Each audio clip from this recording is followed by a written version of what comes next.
Sizin sevdiyiniz kimi dəmləmişəm. Çox sağ ol, zəhmət çəkmirsən. Yox, nə zəhmət, xoşdur. Xoş olsun. Bir zəhmət də çək, onu mənə ver. Əlbəttə, buyurun. Sağ ol.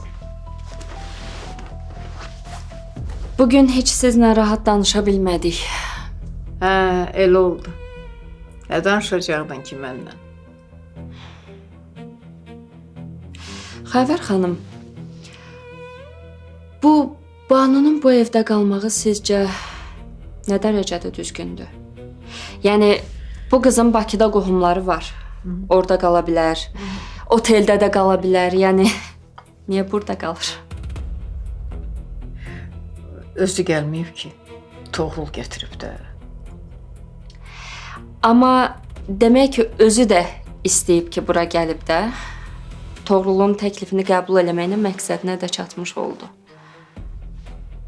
İndi sən nə demək istəyirsən? İndi demək istəyirsən ki, deyə ki, çıx ki, qonağı necə demək olar bunu?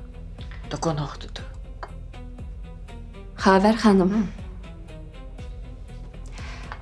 o qız o otelə qəsdən getmişdi. O Toğrulun orada olduğunu bilirdi və bir şey də çox yaxşı bilirdi ki, Toğrul onun orada qalmağına razı olmayacaq. Yəni ki, bu qız bizim fikirləşdiyimizdən daha ağıllıdır. Mən indi nə edəcəyimi bilmirəm. Belə... Siz narahat olmayın. Mən hər şeyi fikirləşmişəm.